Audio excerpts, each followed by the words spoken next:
Welcome to our Saturday Simulcast. Tom Dienhart joins us. Happy New Year to you all. We're the day before New Year's Eve. Tom Dienhart down in beautiful, sunny, balmy Orlando, Florida, where the Boilermakers are going to be taking on LSU. That would be Monday at 2 o'clock. I think the weather's going to be good. Sounds like mid-70s, if not close to 80 for that football game. And this is the strangest situation I think at least we could ever hope to have for what is really a big time bowl for Purdue, biggest bowl game it's played in 19 years. Just the wonderful world of college football these days. And I know you're going to be finding out today and tomorrow when you talk to coaches, players down there a little bit more about what's going on. But really an interesting situation and really very hard to predict, Tom, in my view. I mean, if you look at Purdue arguably has its five best players out. That you can argue if that's really true, but it's close. It's at least 5 out of their top 7 or whatever that number is. Really going to be a huge challenge, one would think, when LSU comes calling, and they will show up at 1 o'clock on Monday afternoon. Yeah, you're right. Well documented, Alan. The guys who aren't going to be participating for Purdue. And I think you hit the nail on the head. I don't think it's too much to say these obviously are the top 10 type of players on the Purdue roster.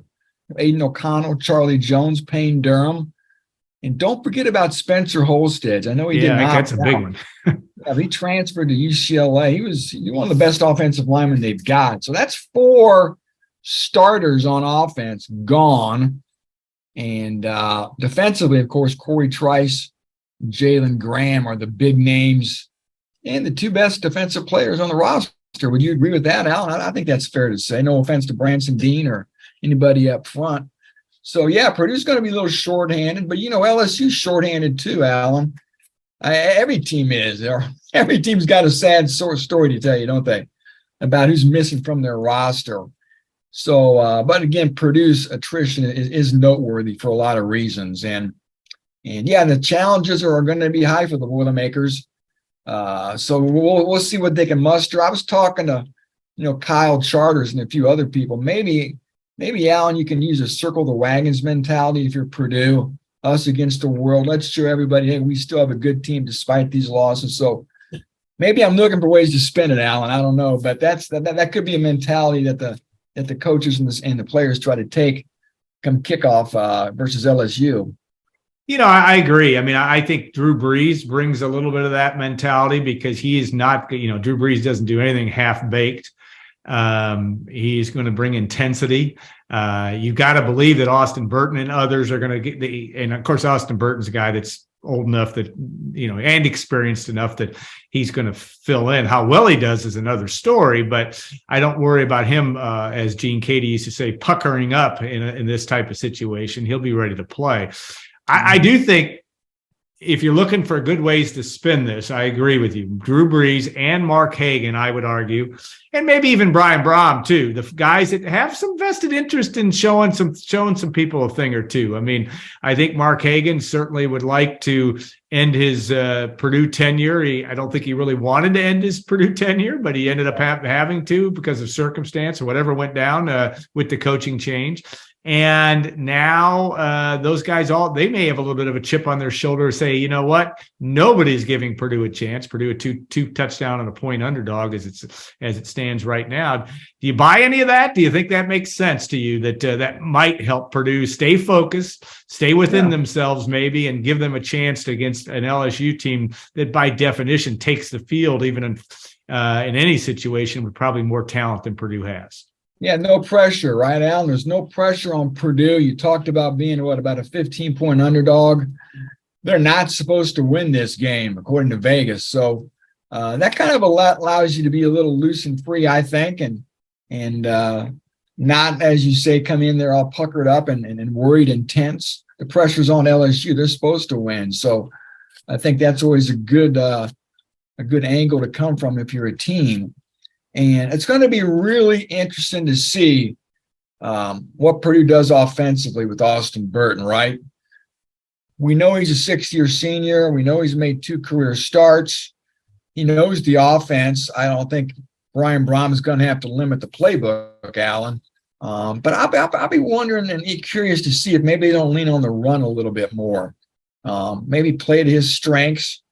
I'm not saying they're going to run a bunch of option football, but maybe some more zone reads. Of course, using Devin Mockabee as well. Again, no Charlie Jones, no Payne Durham. Maybe Purdue wants to come out, maybe try to, get that ground game established and play to some of Austin Burton's strengths. And for what it's worth, Alan, again, LSU still has talent, but 3 of their 4 best defensive linemen aren't going to be playing too.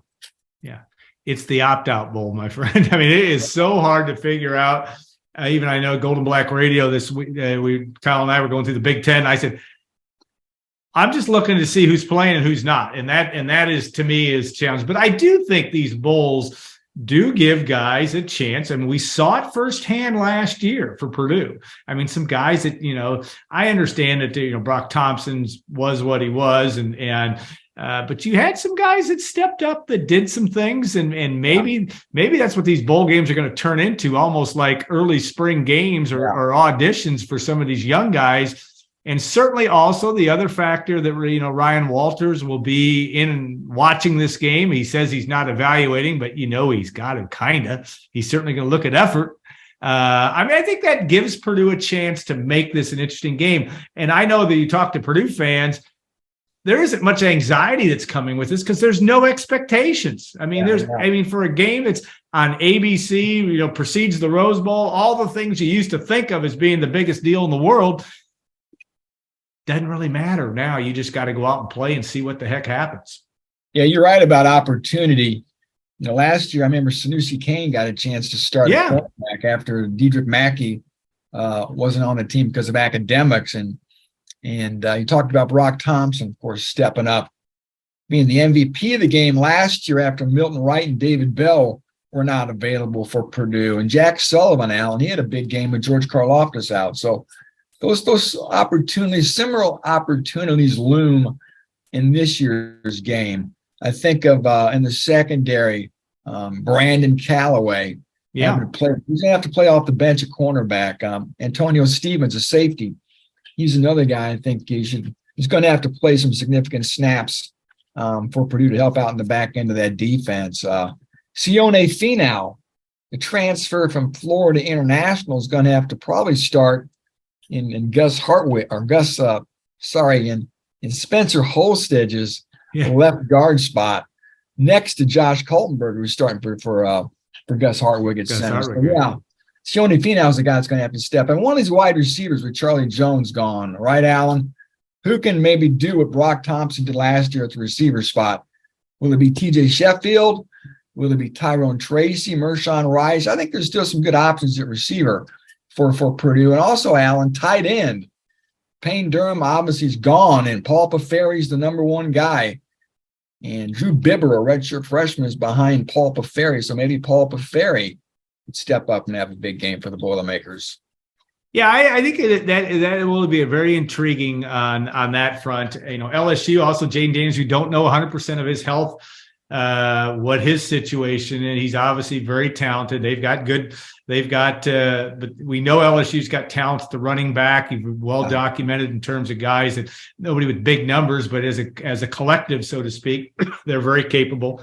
We know that their top receiver went into or declared for the draft, but they've got talent. So it'll be, I think that will make it at least a watchable game to see just what the hell is going to happen from that standpoint. I did want to ask you a couple of quick questions. You've worked hard to kind of figure out where the staff is. It's kind of been all quiet on the Western Front now.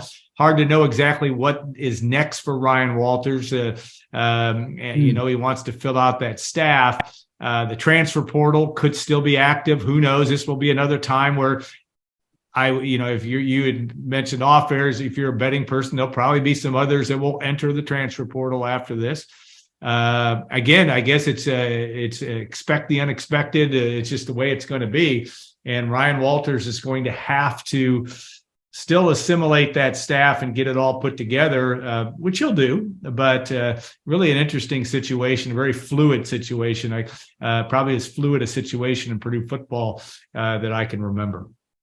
Yeah, we've got a couple hires they've announced, right? The coordinator hires have been announced officially by Purdue, Graham Harrell and Kevin Kane. About 3 or 4 other coaches we know are coming on the staff, but have not been officially announced, Alan.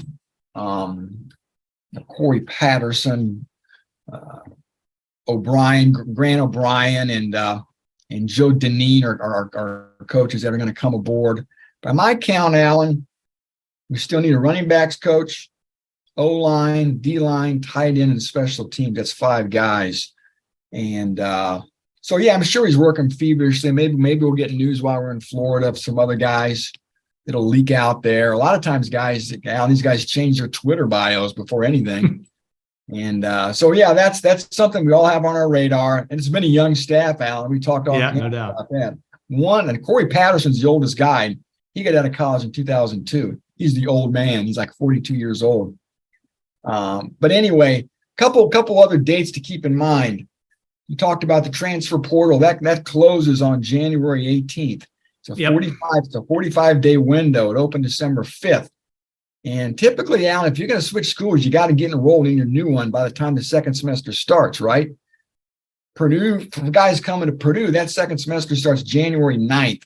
I'm sure you can enroll maybe a week late, so I'm sure it's not that hard and fast, but keep that in mind too. If you're going to switch schools, you're going to have to do it here in the next couple weeks. And typically we see these guys, if you follow social media, after these bowl games in, like the next day, whoever just played the day before, there's always like 4 guys in the portal.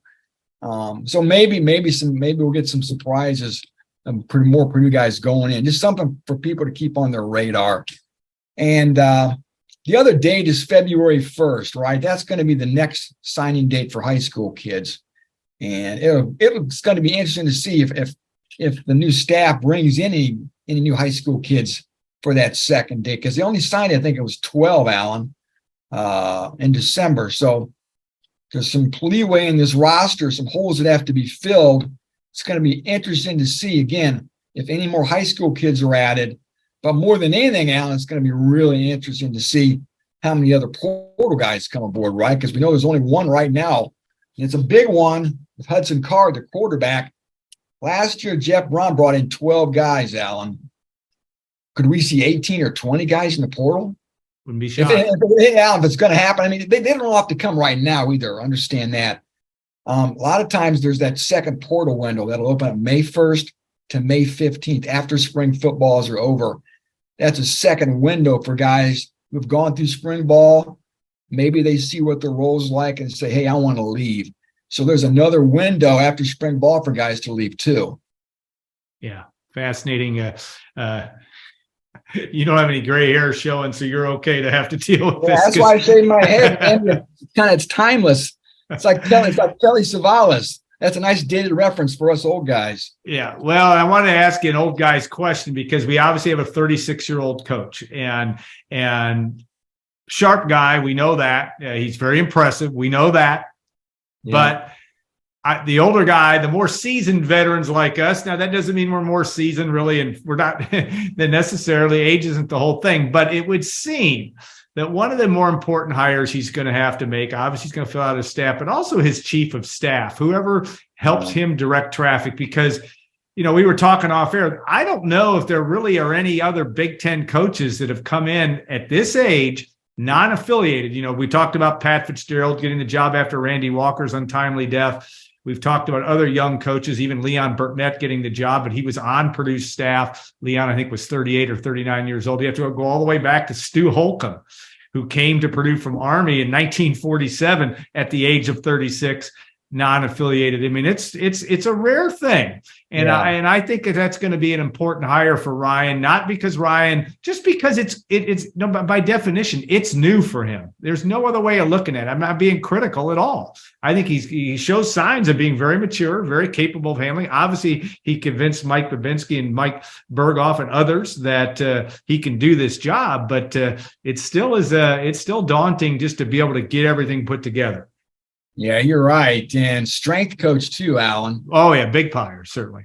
A lot of people think that's your most important number one, coach hire. So I've heard some rumblings of a guy from Michigan, Cairo Small, Kiero, who could be a top target to fill that job at Purdue. So keep that on your radar. But that's the coach that's around the players the most, right? Every day almost, every day of the year. He always has access to the players, unfettered access, more so than any other assistant coach. So that's going to be a key hire too. So yeah, you're right. And I'm sure Ron Walters has some good sounding boards to help him sort through how he should organize things. Working with Barry Odom, working with Brett Bielema, among others, a little bit with Eli Drinkwitz, and you work with Mark Stoops at Arizona, and Seth Luttrell at North Texas. So I'm sure he's bouncing ideas off some people that he really trusts when it comes to trying to get things put together. Because you're right, that's a long to-do list for any coach, regardless of age. Yeah, no question. All right, Purdue has 2 defensive linemen, and they're in the portal, and they're playing. Now, there was 3 that are actually in the portal and that are going to play, correct? Yeah. So, and we had, it brings up an interesting dynamic. I think there was an injury in the Wisconsin, it might have been the Wisconsin's bowl game, where a guy that was in the portal got injured, and there were some issues, some questions when it comes to that. But these are guys, Jack Sullivan being one, really had a good year and is really did a great job for Purdue. Certainly Branson Dean as well, even though he had some injuries. These are guys that are impact players. What do you think their mindset is in going into this game? And those guys a little bit, at least you've been around them some. What do you think? I think they want to have some fun down here, Alan. I know I would. Yeah. We've already seen some stuff on social media. The guys got to go to Universal Studios, and that looks pretty cool. Yeah. Got to get out of the West Lafayette cold and enjoy the weather down there and do some swimming, and probably getting some good food to eat too, right? And you get to play a heck of a cool opponent in LSU. Yeah. One of those marquee programs you always hear so much about your whole life, and now you're going to get to line up across from those guys. So I think they want to do well. They're not being chased off the roster. No, they would be more than welcome back. I just think they sort of want to see what's out there, Alan. And we see this all across the country. Just look at the Wake Forest quarterback, Sam Hartman. He's leaving Wake Forest after 5 glorious years. Why would Sam Hartman want to leave Wake Forest? Well, he is. Maybe he just wants to see what else is out there, Alan. Yeah. So I think that's the case. I think, again, like you mentioned, Sullivan and Dean, I think, are going to have markets. Defensive linemen are hard to come by. Good defensive linemen are really hard to come by. Experienced defensive linemen. These guys, I think, could have a pretty nice list of suitors when it's all said and done. All right. Well, I think you're right. I've been I don't mean to be flippant about this, but why are they in the transfer portal? Because they can. And I don't, like I said, even as much as if my own son was good enough to play and played at Purdue and graduated and had a chance to go to another school, I get it. I get those things. It's just it's the ones that don't think about it that make you wonder sometimes. And I'm not saying that that's the case of any of the guys in Purdue's situation, but it is a game of musical chairs, and you better know that you're going to get picked up for some of these guys moving forward. That's for sure. I think it's not just opportunity, but it's also maybe some financial incentive too. Yeah, no question. It all plays into it. They want to at least test the waters and see. All right, we are doing a rarity. I think the first time we've done this on our Saturday simulcast. We're going to do segment by segment. Tom's going to have a busy day Saturday, so we're going to get Mike Carmin and Brian Neubert talk a little Purdue hoops, probably talk a little Purdue football too. Both those guys can do that well.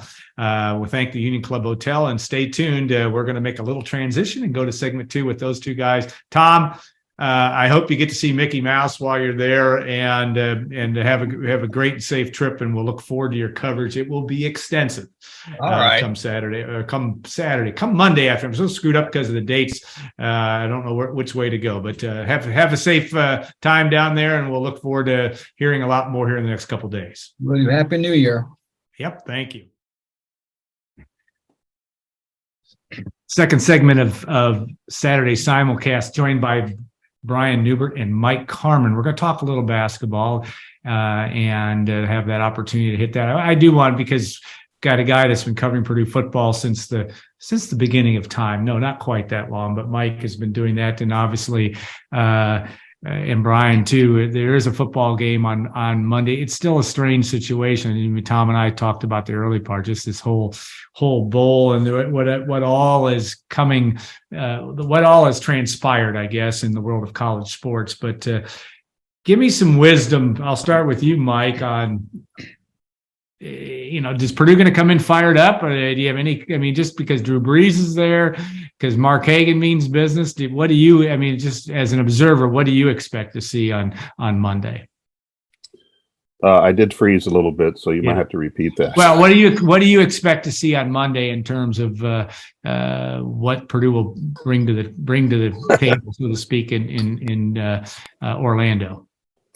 What do I expect? Or is it low expectations? Well, I don't know what to expect, because basically this is a different team. This is not the team that won the Big Ten West. This is not the team that beat Minnesota and Maryland. This is not the team that played well, at points of the season. This is, to me, this is a completely different team. You got a different quarterback, different tight end, different number one wide receiver.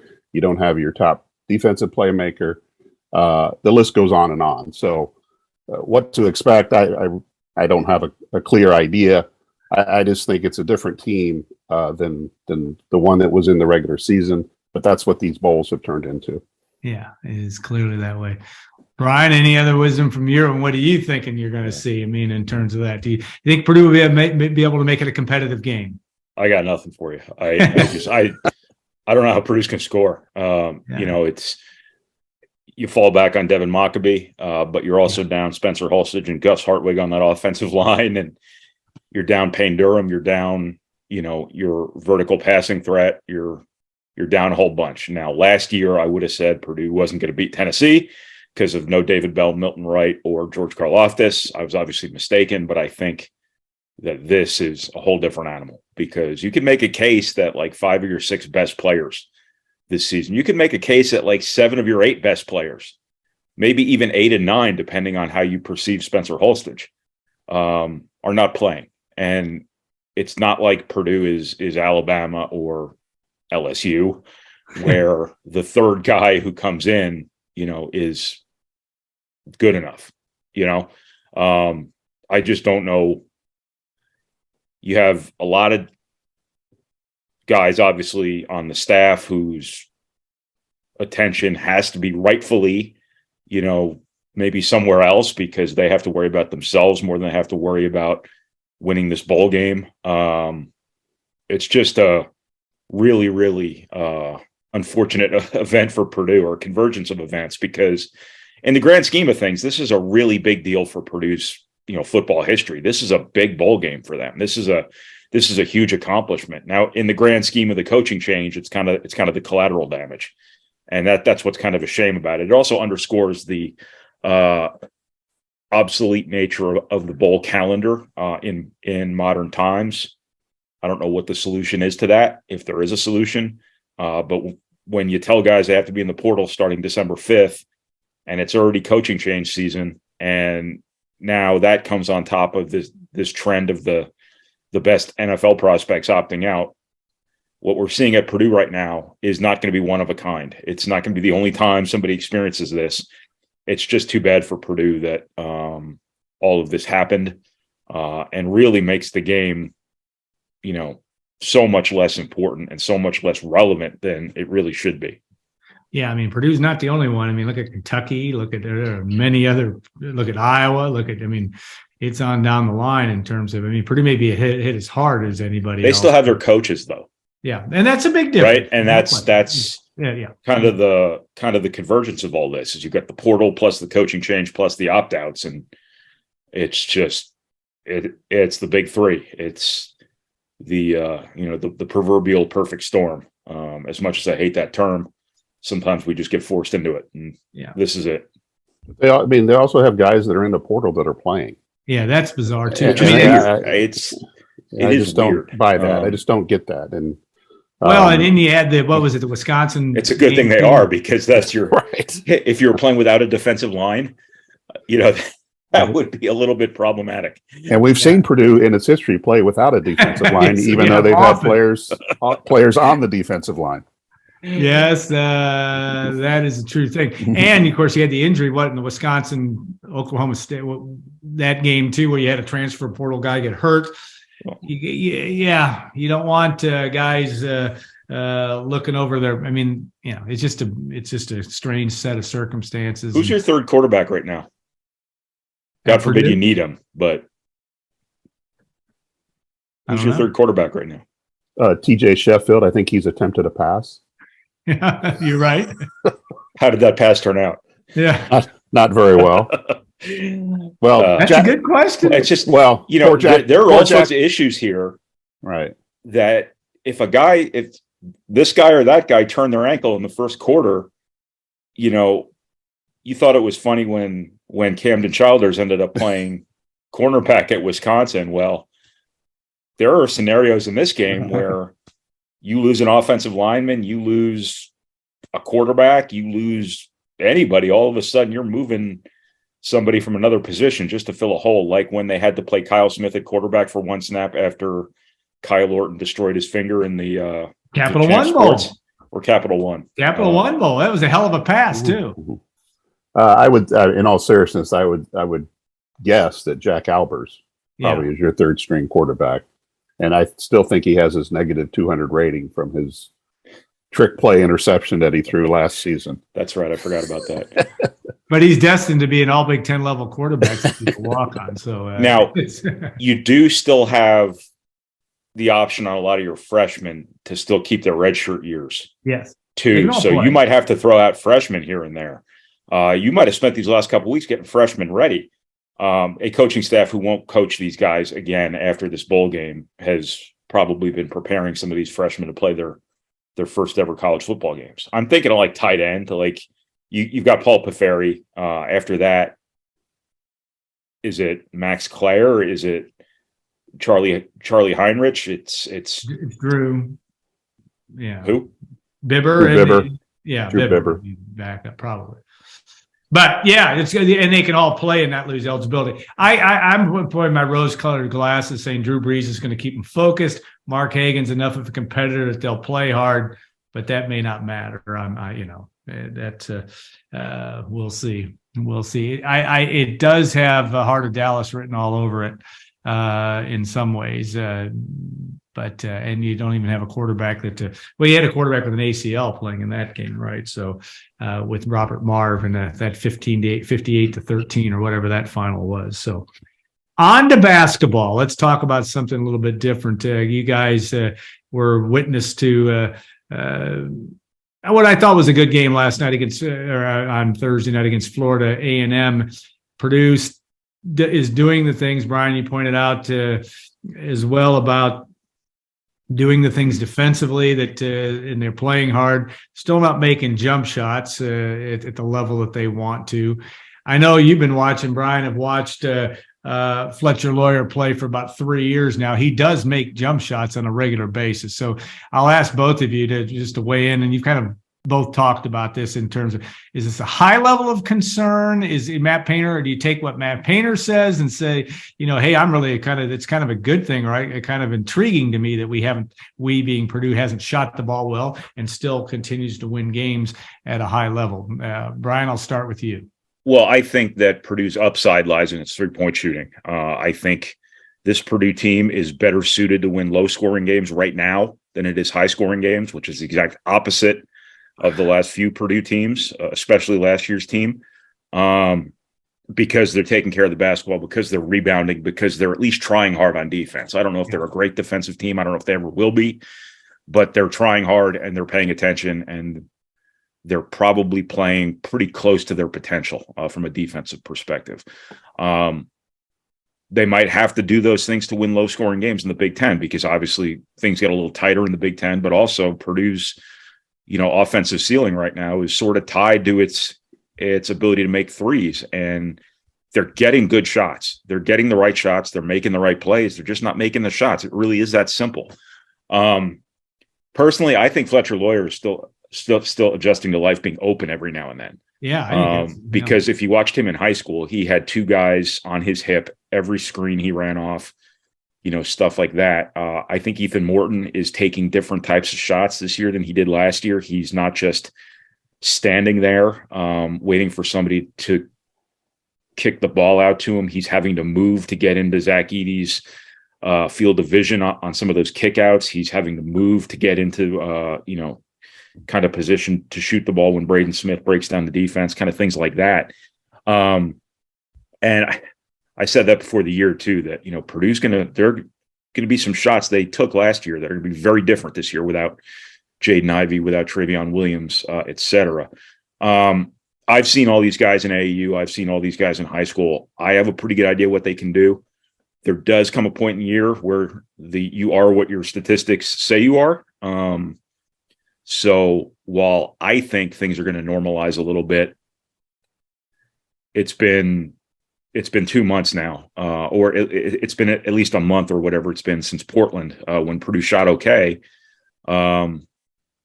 They're just going to have to do it. You're just going to have to keep getting these shots and start making them, or else everybody's going to be guarding Zach-Eady every night. And,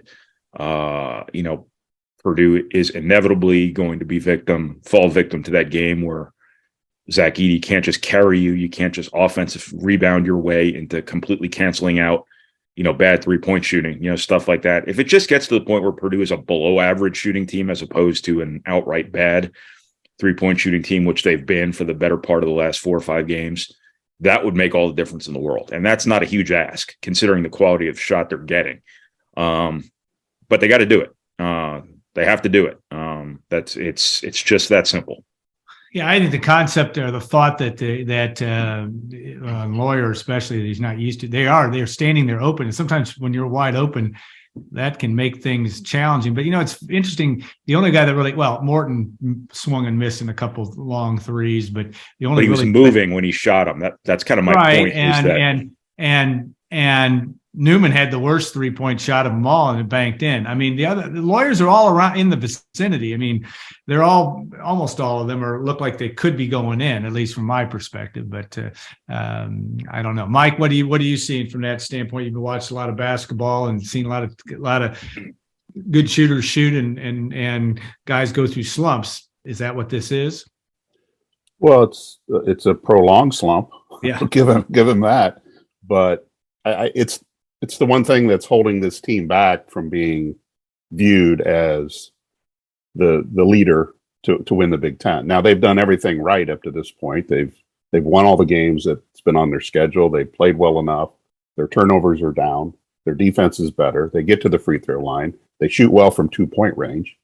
They just don't shoot well from 3-point range. And that's the thing that will determine, in my opinion, whether they're a legitimate Big Ten contender, that they can stay at the top of the league the rest of the year and go farther once you get in the NCAA tournament. But that old familiar saying that, water finds its level, you have to think it's going to happen with this team at some point, because they are too good of shooters to keep this to miss at this pace. Yeah. And everybody's going to pay attention to Zach, and that's how teams are going to play him until Purdue can prove that it can do it. And I'm not sure if Purdue gets hot from 3-point range that teams would change, because you'd rather Purdue shoot a 3 than a 2-footer by Zach-Eady who would dunk over everybody. But I think there's a lot of things to like about this team, because it plays through different areas as opposed to last year where it was all about the offense. And if they were not doing anything offensively, they were going to struggle in every area because it filtered down throughout the rest of the team. The shooting doesn't appear to have an effect on the defense. It doesn't have an effect on the rebounding. It hasn't had a big effect on the turnovers, other than the one game against West Virginia where they had 18. Yeah. So there's a lot of different things that they're doing, and I think one of the big keys is they continue to get to the free throw line. They are at the free throw line a lot. They're living there, and that in the Big Ten can win you a lot of games, especially on the road. Yeah, go ahead, Brian.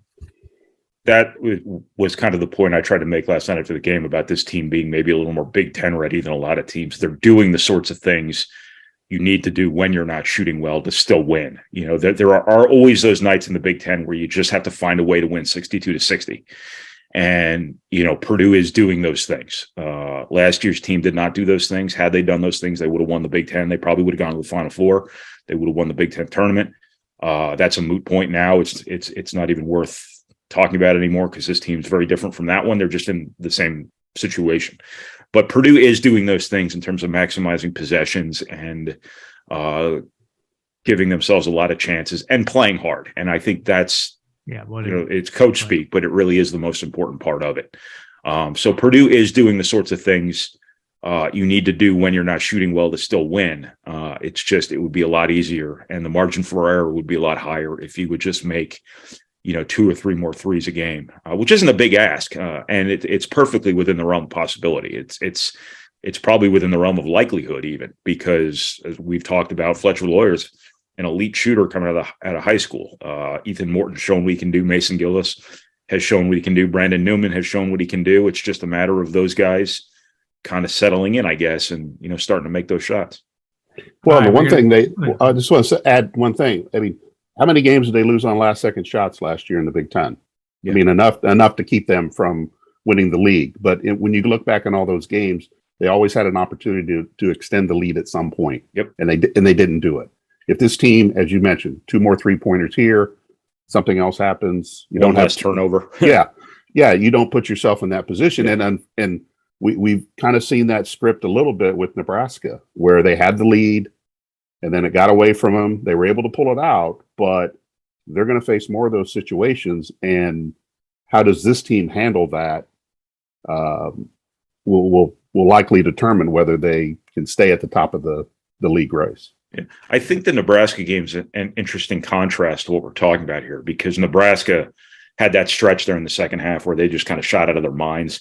Those weren't easy shots, some of them too. And that's what Purdue hasn't really shown yet. It hasn't gone on that run where it's maybe not about what the numbers say at the end of the game, but it's about that anecdotal stretch where they make 4 or 5 and completely turn a game on its side. That game where Fletcher Lawyer makes 5 or 6 or Brandon Newman makes 3 or 4, that just kind of gets between the ears of the opponent. I always say Sasha Stefanovic was a good shooter at Purdue. He wasn't necessarily nationally elite or anything like that.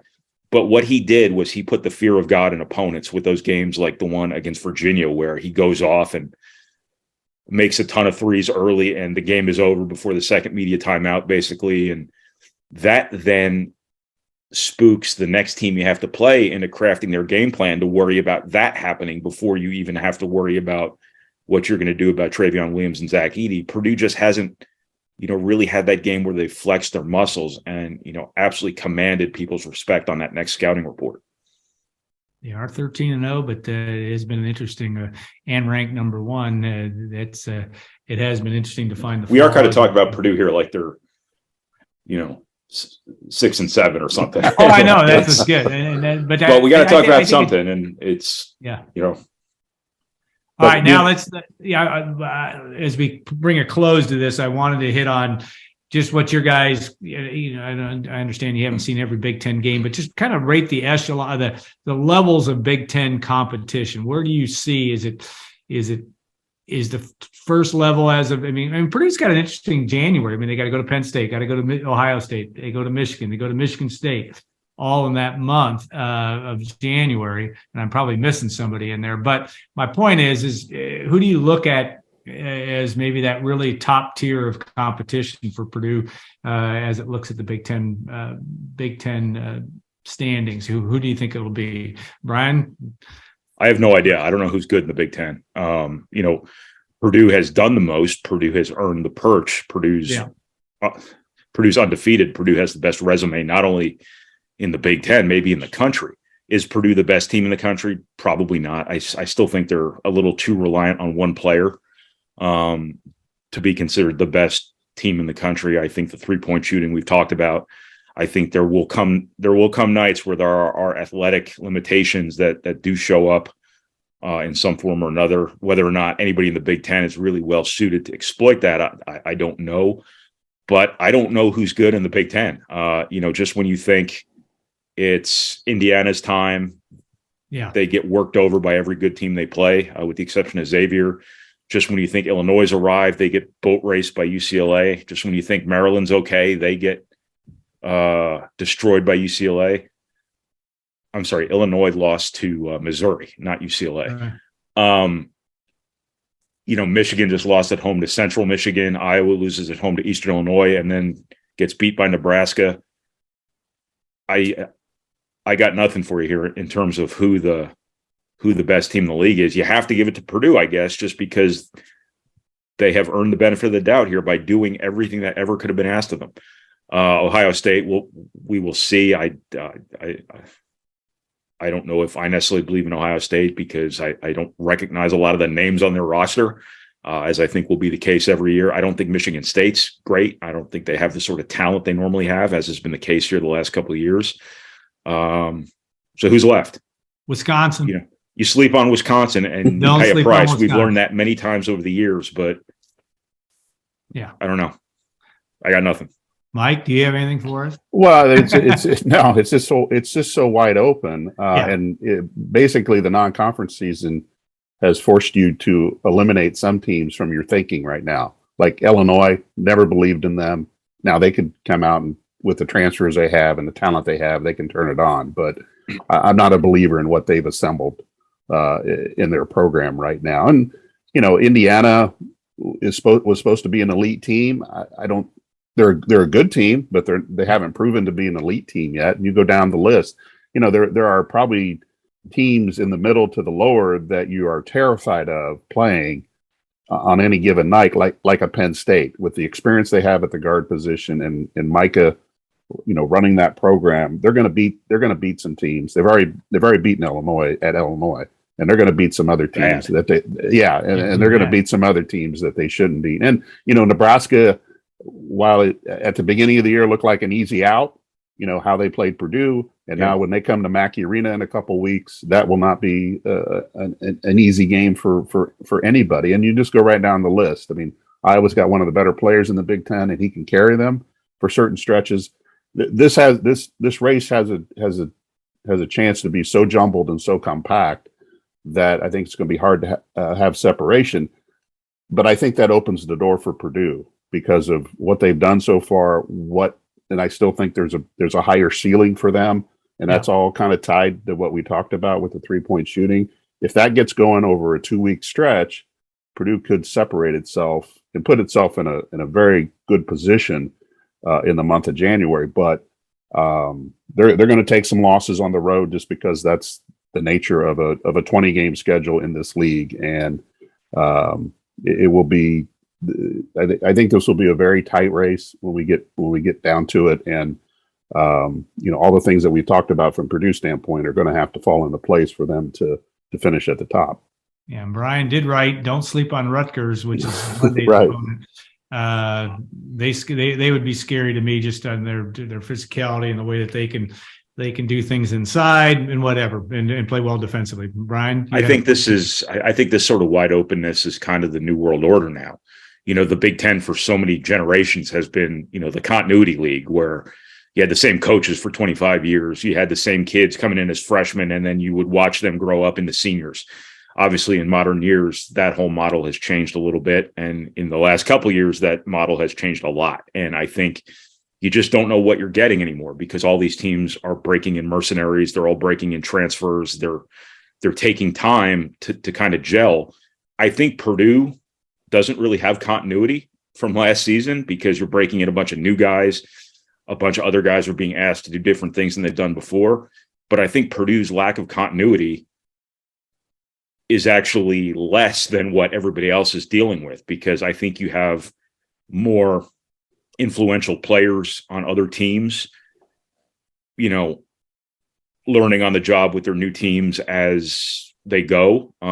Sometimes it just doesn't work too.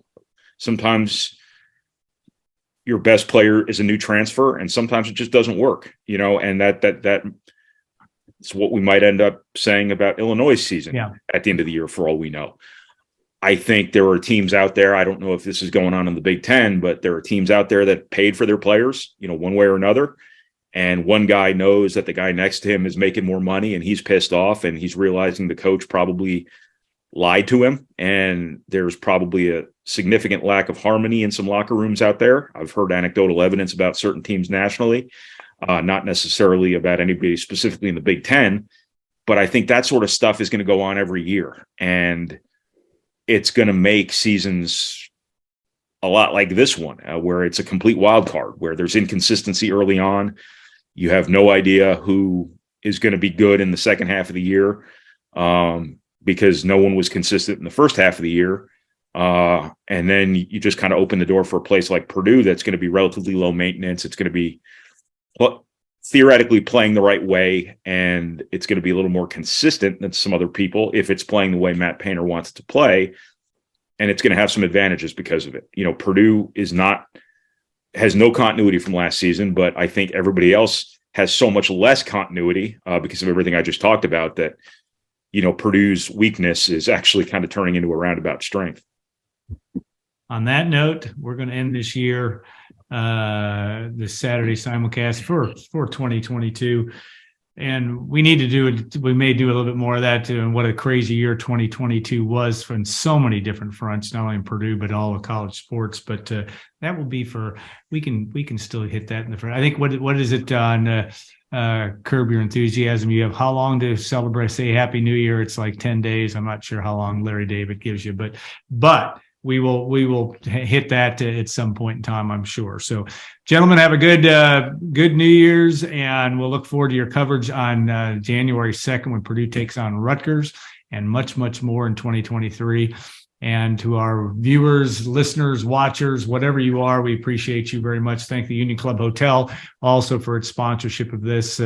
We appreciate them and their long-term support of Gold and Black. So have a great New Year. A Happy New Year to everybody there. And we'll look forward to next week on our Saturday Simulcast. And preemptive congratulations to Mike Carmin for being named the next commissioner of the Big Ten after Kevin Warren leaves to go lead the Bears. Well, he first of all, he was muddling up 14 schools. Now he gets to muddle up one, and I'm not sure which one where I want him. If the franchise is pre-muddled, though, is there muddling to be done? Yeah. Bears have been muddled for quite some time, haven't they? Yes, they have. The only positive that I can see out of this from the Bears standpoint is that he did help build the Vikings Stadium. He was there when that was constructed, and the Bears are in that process now of going out to Arlington. Yes, so I would say that this could be a good fit, but we will wait and see. Once when I heard that this was a possibility, it's like, okay, good, he's out of the Big Ten. But then, oh no, he's with the Bears. I can't win. All right, that is maybe he can get the San Francisco 49ers to join the division. I'll be starting my hashtag Bring Back Jim Phillips on Twitter. There you go. That would be a pretty easy move to make, wouldn't it? It would be the right move to make. And right Phillips would be nuts to stay in the ACC with all that's going on in the Big Ten right now, right? I think so. I mean, I shouldn't say nuts, but more stable position. It would be a logical move. Big Ten's got enough money to buy out his contract, and then getting back more here, influence, more stability, more leverage over everyone else here to where he belongs. Yeah. Now we're going to put an end to this. That last bit was very instructive because that whole move would be fascinating if that comes to pass. But that would just add more to. If it doesn't happen in 2022, it happens in 2023, so it'll be on next year's calendar year. But Mitch Daniels for Big Ten commissioner. Could be. You never know. After he gets done with the Purdue Foundation, he'll be ready. So. All right, guys, we're gonna kill this thing. But thanks so much, and Happy New Year, everybody. We've already killed this thing. Well, yeah, we already did. All right, sounds good, guys. Thanks again.